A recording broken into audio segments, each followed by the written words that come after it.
मैं अपने माता-पिता की इकलौती इंसान हूँ। मेरे पापा एक कंपनी में मैनेजर थे और माँ कुशल गृहिणी। चूँकि पापा घर के बड़े बेटे थे और माँ अच्छे स्वभाव की महिला थी, इसलिए मेरी दादी हमारे साथ ही रहती थी। मुझे माँ-बाप के साथ दादी का प्यार भी भरपूर स्नेह प्यार मिलता रहा। एक अच्छे स्कूल में मेरा दाखिला करवाया गया था। पढ़ाई में मेरी विशेष दिलचस्पी थी और शुरू से ही मैं मेधावी रहा, इसलिए अच्छे अंक लाता था। मुझे माँ पापा का पूरा प्रोत्साहन मिलता रहा, इसलिए सभी क्षेत्रों में अच्छा करके मैं परिवार एवं स्कूल की आंखों का तारा बन रहा था। मेरे जीवन पथ में अचानक ही अत्यंत कठिन और पथरीला मोड़ आ खड़ा हुआ। मैं उस समय कक्षा 9 में पढ़ता था। माँ पापा का अचानक रोड एक्सीडेंट देहांत हो गया। मेरे पास इस दुख को सहन की ना तो बुद्धि थी ना ही हिम्मत। मैं हताश हो हताश और हारा हुआ सा सिर्फ रोता रहा था। उस कठिन समय में दादी ने मुझे ठहस बंधाया और अपने छोटे छोटे बेटे यानी मेरे चाचा जी के घर मुझे ले आई। मैं चाचा चाची के साथ रहने लगा। उनका इकलौता बेटा राहुल था, वह मुझसे 1 साल छोटा था। चाचा जी ने उसी के स्कूल में मेरा नाम लिखवा दिया। मैं वहाँ भी अच्छे अंकों से पास होने लगा। चाचा चाची मेरी रहने खाने पीने पढ़ाई लिखने आदि सभी व्यवस्था देखते, लेकिन मेरे और राहुल के प्रति उनके व्यवहार में थोड़ा फर्क रहता। जैसे चाची मुझसे नाराज नज़रें बचाकर राहुल को कुछ स्पेशल खाने को देती, लेकिन राहुल मेरे लाख मना करने पर भी उसे मुझे से शेयर करता।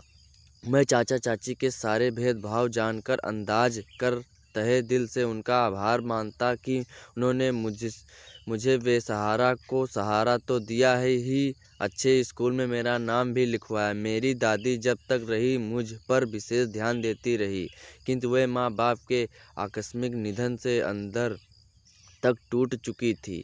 उनके जाने के 3 वर्ष बाद वे भी चल बसी। चाचा चाची राहुल की उच्च शिक्षा हेतु आकर्षक चर्चा करते, किंतु मेरे संबंध में ऐसी कोई जिज्ञासा नहीं व्यक्त करते। मैंने 12वीं की परीक्षा उत्तीर्ण अंकों से पास की, फिर भी टेक करने के बाद एक प्राइवेट कंपनी में नौकरी लगा। मैं चाचा चाची के साथ ही रहा। वैसे भी मेरा दिल इच्छा यही थी कि मैं चाचा चाची के साथ रहकर उनके सहयोग दूं, क्योंकि दोनों को ही बड़ी उम्र के साथ साथ स्वास्थ्य संबंधी समस्याएं भी होने लगी थी। राहुल ने दिल्ली से एमए बीए किया, वही उसका एक कंपनी में सिलेक्शन हो गया। हम सभी उसकी खुशी से खुश थे।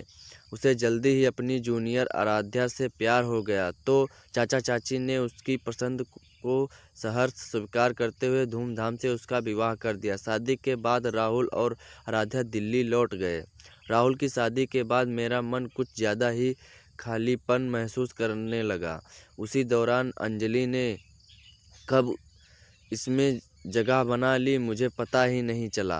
अंजलि मेरे ही साथ बस से आती जाती थी, सुंदर सुशील सभ्य मालूम होती। हम दोनों की छोटी छोटी बातें होने लगी। मुझे उसकी बातें बहुत अच्छी लगती थी, क्योंकि वे मेरे स्वभाव से मेल खाती थी। धीरे धीरे हम एक दूसरे के लिए जगह रख साथ ही जाने आने लगे। दोनों को एक दूसरे का साथ अच्छा लगता। मैं उसके प्रति आकर्षक महसूस करता, किंतु चाह कर भी उसके सामने व्यक्त नहीं कर पाता। उसकी दशा भी मेरे समान ही महसूस होती, क्योंकि उसकी आंखों में चाहत समर्पण दिखाई देता, किंतु सरमोहाय का बंधन उसे भी जकड़े हुए था। मैं अपने विवाह हेतु चाची से चर्चा करना चाहता, किंतु झिझक महसूस होती। कई बार राहुल की मदद लेने का विचार आता, किंतु वह अपनी नौकरी एवं गृहस्थी में ऐसा व्यस्त और मस्त था कि उससे चर्चा करने का अवसर ही नहीं मिल पाता।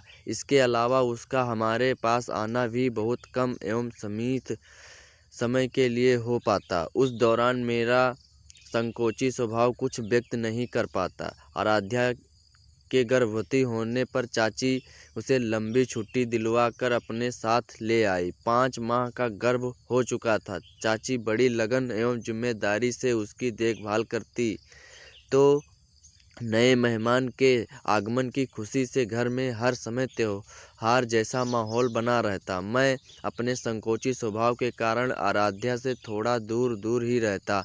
हम दोनों में कभी कभी ही कुछ बातें होती। जीवन अपनी गति से चल रहा था कि अचानक राहुल का रोड एक्सीडेंट में देहांत हो गया। घर में मानो कोहराम मच गया। चाचा चाची का रो रो कर बुरा हाल था। आराध्या तो पत्थर की मूर्ति सी बन गई, एकदम शांत, गमगीन में स्वयं के साथ साथ सभी को संभालने की असफल कोशिश में लगा रहा था। आराध्या को समझाते हुए कहता कि आराध्या, कम से कम बच्चे के बारे में तो सोचो, उस पर बुरा प्रभाव पड़ेगा। तो वह आंसू पोंछते हुए शुभ करने लगती। राहुल के जाने के बाद हम सभी का जीवन रंगहीन उमंगहीन हो गया था। हम सभी अपना अपना काम करते और एक दूसरे से नजरें चुराते हुए मालूम होते। इसी तरह कई दिन बीत गए। एक दिन रविवार का दिन था। छुट्टी होने के कारण इत्मीनान से अपने कमरे में अखबार पढ़ रहा था तो अचानक चाची जी पर नज़र पड़ी। वे सामने उदास व शांत खड़े हुए थे। मैंने बैठने का आग्रह करते हुए कहा, क्या बात है चाचा जी, परेशान लग रहे हो, तबीयत तो ठीक है ना? मैं ठीक हूँ बेटा, तुमसे कुछ कहना चाहता हूँ।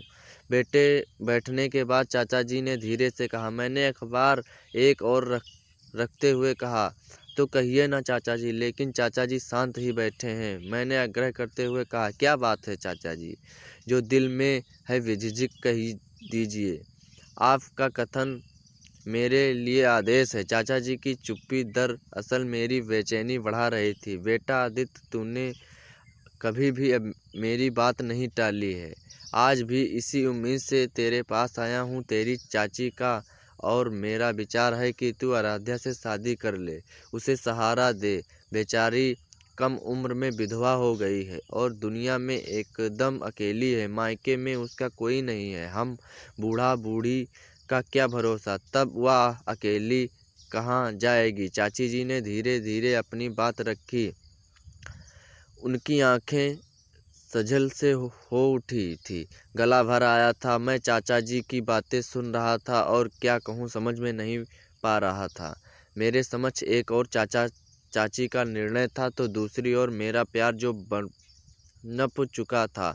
मुझे लग रहा था कि यह बात सच है कि जीवन पथ का अलग मोड़ क्या है और कैसा होगा, कोई नहीं जानता। आज जीवन पथ का ऐसा मोड़ मेरे समक्ष आ खड़ा हुआ था जिसमें मुझे अपने परिवार के प्रति अपने कर्तव्य एवं अपने प्यार में से किसी एक का चुनाव करना था।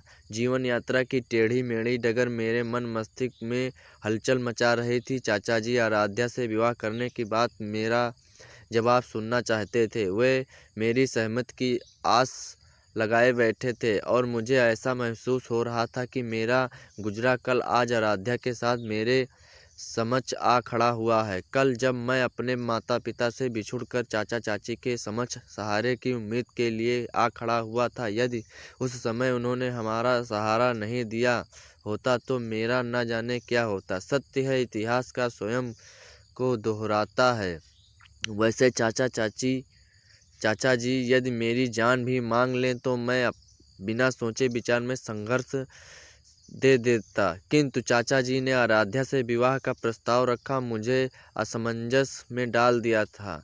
मैंने धीरे धीरे कहा, चाचा जी, आराध्या को मैंने हमेशा अपनी छोटी बहन माना है। ऐसे में भला मैं उससे शादी कैसे कर सकता हूँ? बेटा, तुम निराश करोगे तो हम कहाँ जाएंगे? कहते हुए चाचा जी रो पड़े। मैंने उन्हें संभालते हुए कहा, चाचा जी स्वयं को संभालिए।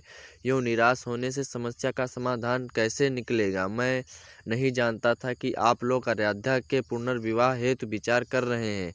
दरअसल मेरा मित्र अजय अपने विधुर भैया राजेश के लिए मुझसे आराध्या का हाथ मांग रहा था, किंतु मैं उसके प्रस्ताव पर उस पर बिफर पड़ा था कि अभी बेचारी राहुल के गम से उभर भी नहीं पाई। उसका बच्चा आराध्या के गर्भ में है। ऐसे में उससे मैं कहीं और शादी करने के लिए कैसे बोल सकता हूँ। उसने मुझे समझाते हुए कहा था कि दोस्त, गंभीरता से विचार कर, जो हुआ बहुत बुरा हुआ, किंतु वह हो चुका है, तो अब उससे निकलने का उपाय सोचना होगा। मेरी भाभी बेटे के जन्म के साथ चल बसी। आज बेटा 1.5 वर्ष का हो गया है। मेरी माँ बेटे अभय का पालन पोषण करती हैं, किंतु वे बूढ़ी और बीमार हैं। भैया दूसरी शादी के लिए इसलिए इनकार कर देते हैं कि अगर उनकी दूसरी पत्नी उनके जान से प्यारे अभय के साथ बुरा व्यवहार करेगी तो वे बर्दाश्त नहीं कर पाएंगे। वही सिचुएशन आराध्या के समक्ष भी आ खड़ी हुई, लेकिन वह बेचारी जिंदगी किस सहारे निकालेगी। उसने मुझे विस्तार से समझाते हुए कहा कि देख दोस्त, मेरा भैया और आराध्या दोनों संयोगवश अपने जीवन साथियों से बिछुड़ आधे अधूरे रह गए हैं। हम दोनों को मिलाकर उनके जीवन को सरस एवं सफल बनाएं, यही सर्वथा उचित होगा। मैंने बहुत चिंतामन के बाद तेरे समक्ष यह प्रस्ताव रखा है। दोनों एक दूसरे के बच्चे को अपना कर जीवन साथी बन जाएं, इसी में दोनों का सुख है। जो घटित हुआ उसे तो बदला नहीं जा सकता, किंतु उनका भविष्य तो अवश्य सुधारा जा सकता है। गंभीरता से विचार करने पर मुझे भी अजय का प्रस्ताव उचित लगा, किंतु आप लोगों से इसके बारे में चर्चा करने का साहस मुझसे न था। आज आपने चर्चा की तो बात कहने का साहस जुटा पाया। चाचा जी मेरी बातें शांति से सुन रहे थे और समझ में भी रहे थे, क्योंकि अब वह संतुष्ट नजर आ रहे थे। चाची जी, जो अब तक पर्दे की ओट से हमारी बातें सुन रही थी, लपक कर हमारे सामने आ खड़ी हुई और अधीरता से बोली, बेटा कैसे हैं अजय के भैया, क्या करते हैं, उम्र क्या है उनकी, और क्या तू उनसे मिला है वगैरह। मैंने उनको पलंग पर बैठाते हुए कहा, चाचा जी पहले आप इत्मीनान से बैठिए, मैं सब बताता हूँ। बड़े नेक और संस्कारवान इंसान हैं, सरकारी स्कूल में शिक्षक हैं और मेरी ही उम्र के होंगे, क्योंकि अजय 2 साल ही बड़े हैं। अजय मुझसे लगभग 2 साल ही छोटा है।